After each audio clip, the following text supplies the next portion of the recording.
आज ही Doubtnut app download करें। Doubtnut पर होगा अब आपके सभी मैथ्स, केमिस्ट्री, फिजिक्स और बायोलॉजी डाउट्स का सफाया। बस अपने क्वेश्चन की फोटो खींचो, उसे क्रॉप करो और तुरंत वीडियो सोल्यूशन पाओ। Download now. सवाल यहाँ पे कह रहा है why should we conserve biodiversity, और दूसरा पार्ट कह रहा है how can we do it, यानी कि हम बायोडाइवर्सिटी को कैसे कंजर्व कर सकते हैं वो तो बताना है हमें। साथ ही साथ मुझे सबसे पहले ये बताना है कि क्यों कंजर्व करना चाहिए। तो सबसे पहले बात मेरी बायोडाइवर्सिटी के बारे में। बायोडाइवर्सिटी क्या होती है? बायो का मतलब क्या हुआ यहाँ पे? बायो का मतलब होता है लिविंग थिंग्स। हाँ जी, जो हमारे लिविंग ऑर्गेनिजम्स होते हैं वो हमारी बायोलॉजी यानी कि लिविंग थिंग्स के बारे में बात हो रही है। डाइवर्सिटी का मतलब क्या होता है? डाइवर्सिटी का मतलब होता है विविधता। हाँ जी, यानी कि कितनी विविधता हमारी देखने को मिल रही है, यानी कि हमारे जो लिविंग ऑर्गेनिज्म है वो कितने अलग अलग टाइप्स के हमें देखने को मिल रहे हैं। विविधता, वेरिएशन, मैं कुछ भी बोल सकता हूँ इसके लिए। तो ये होता है हमारा क्या, बायोडाइवर्सिटी। तो बता देता हूँ, हमारी बायोडाइवर्सिटी तो होते हैं, उसके अंदर सारे लिविंग ऑर्गेनिज्म आते हैं। तो बेसिकली हमारे जो लिविंग ऑर्गेनिज्म है वो दो ही टाइप के हैं। एक तो है हमारे फ्लोरा। अब फ्लोरा क्या होती है? जितनी भी हमारी वेजिटेशन होती है, यानी कि जितने भी हमारे प्लांट्स, हर्ब, श्रब्स, ट्रीज, ये सारे जितने भी होते हैं हमारे ऑटोट्रॉफ्स, ये हमारे फ्लोरा के अंदर आते हैं। साथ ही साथ इसके अंदर आते हैं हमारे फौना। अब आप पूछेंगे फोना क्या होते हैं?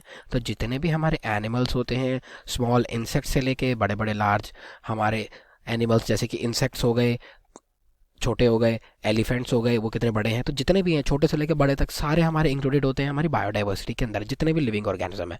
तो ये तो मेरी बात हो गई बायोडाइवर्सिटी की, जिसके अंदर फ्लोरा और फोना हम काउंट करते हैं। अब मुझे बात करनी है कि हम इसको क्यों कंजर्व करना चाहिए। देखिए, कंजर्व हम क्यों करेंगे? या तो हमें इनसे कुछ बेनिफिट हो रहा है, बेसिकली सबसे पहले ये बात हो जाती है, और यहाँ पे हमारे कुछ मॉरल वैल्यूज़ भी आ जाती हैं। दोनों के बारे में बात करेंगे। तो सबसे पहला पॉइंट जहाँ पे मैं टर्म करना चाहूँगा वो यही होता है।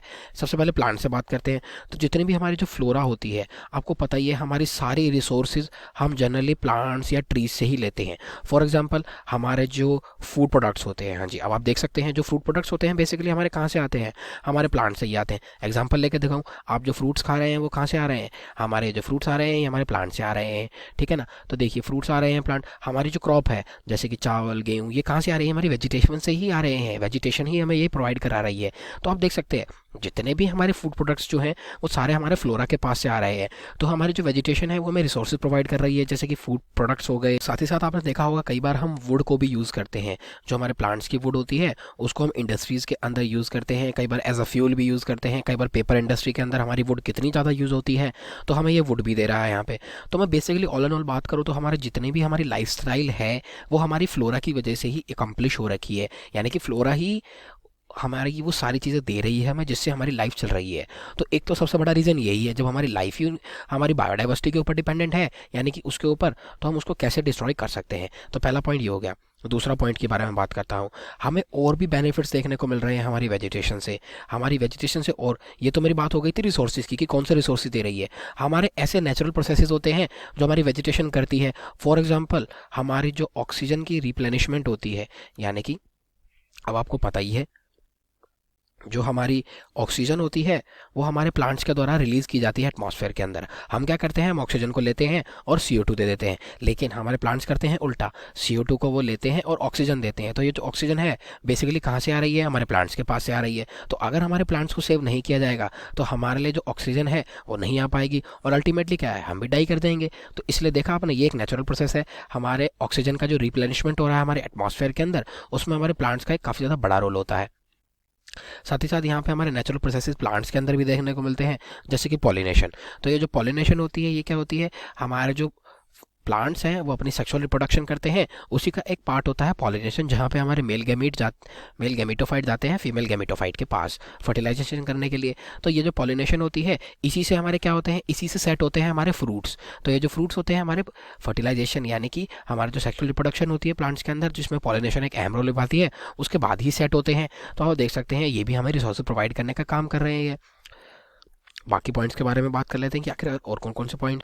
बात कर लेता हूँ थोड़ी सी एनिमल्स के बारे में। 2 पॉइंट मैंने बता दिया आपको, वेजिटेशन के बारे में, एनिमल्स के बारे में भी। तो आपको पता ही होगा जो हमारे इकोसिस्टम है उसके अंदर हमारी फूड चेन चल रही है। साथ ही साथ हमारी कॉम्प्लेक्स फूड चेन होती है जिसको हम जनरली फूड वेब भी बोल देते हैं। तो ये जो फूड चेन और जो फूड वेब है वो हमारे एटमॉस्फेयर के अंदर लगातार चलती रहती है। फॉर एग्जाम्पल, एक एग्जाम्पल देता हूँ, हमारी जो ग्रास होती है वो किसके द्वारा खाई जाती है? ग्रास खाई जाती है ग्रास होपर के द्वारा। और जो ग्रास होपर होता है वो किसके द्वारा खाया जाता है? ये खाया जाता है हमारे स्नेक के द्वारा। अब स्नेक जो है वो किसके द्वारा खाया जाता है? ये ईगल के द्वारा खाया जाता है। फॉर एग्जाम्पल अगर मैं यहाँ से स्नेक को एलिमिनेट कर देता हूँ, फॉर सपोज स्नेक मेरा एलिमिनेट हो गया, तो क्या होगा? जो हमारी ग्रास है उसको ग्रास ऊपर खाते रहेंगे। अब लेकिन ग्रास ऊपर को खाने वाला यहाँ पे कोई नहीं है, ईगल तो स्नेक खाएगी, तो क्या होगा? ईगल भी हमारी चली जाएंगी, क्योंकि उसको स्नेक खाने के लिए नहीं मिलेंगे, तो ईगल हमारी चली गई। लेकिन अगर ये अभी ग्रास ऊपर जो है, अब देखो इसकी पॉपुलेशन कितनी बढ़ जाएगी, क्योंकि इनको कंट्रोल करने वाला कोई नहीं होगा। तो होगा क्या? इसकी पॉपुलेशन बढ़ती रहेगी, धीरे धीरे हमारी घास भी खत्म होती जाएगी, और फिर अल्टीमेटली ग्रास ऊपर भी खत्म हो जाएंगे अगर ग्रास चली गई। तो अगर हम एक भी फौना यहाँ से हटा देते हैं, यानी कि एक भी एनिमल फूड चेन के अंदर से हटा देते हैं, तो हमारे जो क्या है इकोसिस्टम है उसके अंदर हमें क्या देखने को मिलती है? Ecosystem disturbances. हाँ जी, एक इम्बैलेंस देखने को मिलता है हमें इसकी वजह से। तो हमारे ये जो एनिमल की स्पीशीज़ होती है, इनको बचाने का भी काम हमारा होता है काफ़ी ज़्यादा अहम। हाँ जी, क्योंकि ये हमारे क्या है, एनर्जी ट्रांसफ़र करते हैं हमारे इकोसिस्टम के अंदर एक लेवल से दूसरे लेवल पे। तो ये तो मेरी बात हो गई इसकी। एक और चौथे पॉइंट की बात करता हूँ, ये मोरल वैल्यू का पॉइंट है। मोरल वैल्यू कैसी होती है? मोरल वैल्यू में अंदर क्या है? अब देखिए, जैसे कि आपने जन्म लिया तो आपको क्या है, एक सुंदर एनवायरनमेंट मिला, आपको एनिमल्स देखने को मिले, वेजिटेशन देखने को मिली। तो सेम यही हमारी क्या है, यही हमारी इच्छाएं होती हैं जो हमारी फ्यूचर जनरेशन आती है। हाँ जी, फ्यूचर जनरेशन की भी तो यही इच्छा होनी चाहिए, उनको भी प्लांट्स एनिमल स्पीशीज़ देखने को मिले। तो ये हमारा रोल होता है कि हमें जो बायोडाइवर्सिटी है उसको सस्टेनेबली यूज़ करना चाहिए। हाँ जी, सस्टेनेबल यूज़ करना चाहिए हमें अपनी बायोडाइवर्सिटी का। जैसे कि फॉर एग्जांपल अगर मैं वुड ले रहा हूँ पेपर इंडस्ट्री के लिए, तो मेरे को जो यहाँ पे वुड लेनी चाहिए वो मुझे एक लिमिटेड अमाउंट में लेनी चाहिए, यानी कि एक मतलब एक वैल्यू होनी चाहिए उसकी। ये नहीं कि मुझे फॉरेस्ट दिख गया, अरे वाह इतनी सारी लकड़ियाँ हैं तो मैं सारी काट लेता हूँ, नहीं, ऐसा नहीं। हमें देखना चाहिए कि जो लकड़ियाँ हमारी ख़राब हो रही हैं या फिर वो प्लांट जो है सूख गए हैं, वो अब नहीं ग्रो कर सकते, तो मैं उनको ले सकता हूँ, वो हमारे काम आएंगे, क्योंकि वहाँ पर वो खाली खड़े ही हैं, वो तो जिंदा हो ही नहीं है अब, लेकिन वो हमारे पेपर बनाने के काम आ सकते हैं। तो इस प्रकार से मैं एक मॉरल वैल्यू के हिसाब से सस्टेनेबल यूज़ करते हुए अपनी जो बायोडाइवर्सिटी है उसको सेव कर सकता हूँ हमारे फ्यूचर जनरेशन के लिए। ये तो मैंने 4 पॉइंट बताए आपको कि आखिरकार हमें बायोडाइवर्सिटी क्यों कंजर्व करनी चाहिए। अब कैसे कंजर्व करनी चाहिए उसके बारे में बात। तो हमारी जो बायोडाइवर्सिटी की कंजर्वेशन होती है वो बेसिकली हमारे 2 मेन ब्रॉड तरीक़ों से की जाती है। कौन कौन से होते हैं? एक होती है मेरी इन सिटू कंजर्वेशन, और दूसरी मेरी होती है एक्स सीटू कंजर्वेशन। दोनों के बीच में डिफरेंस क्या है? जो इनका मतलब है वो कह रहा है इनसाइड, और जो एक्स का मतलब है वो कह रहा है आउटसाइड। अब ये इनसाइड और आउटसाइड किस चीज़ की बात हो रही है? ये इनकी बात हो रही है नेचुरल हैबिटेट की। हाँ जी, नेचुरल हैबिटेट की बात हो रही है। तो जो कंजर्वेशन मैं नेचुरल इन्वायरमेंट के अंदर कर रहा हूँ उसको बोला जाता है इन सीटू, और जो कंजर्वेशन मैं नेचुरल इन्वायरमेंट से बाहर कर रहा हूँ उसको बोला जाता है एक्स सीटू कंजर्वेशन। दोनों के बारे में थोड़ा और बताता हूँ। होता क्या है, अगर मेरी कोई स्पीशीज़ यह है उसका लेवल घट रहा है, यानी कि जो स्पीशीज़ है उसकी जो मात्रा है वो घट रही है, मुझे लग रहा है हाँ भाई उसको कंजर्व करना है मुझे, वो प्लांट भी हो सकता है एनिमल भी हो सकता है, तो मैं क्या करूँगा, सबसे पहले जो उसका नेचुरल इन्वायरमेंट है उसी के अंदर मैं अलग अलग मेजर्स इन्वॉल्व करूंगा, यानी कि मैं उसको प्रिजर्व करने की कोशिश करूंगा उसके नेचुरल इन्वायरमेंट के अंदर ही। अगर उनका नंबर बढ़ता है तो फिर क्या है, वो मेरे लिए ठीक है, लेकिन अगर उनका नंबर नहीं बढ़ता तो मैं क्या करूंगा, इस प्रोसीजर को मैं शिफ्ट कर दूंगा एक्स2 पे।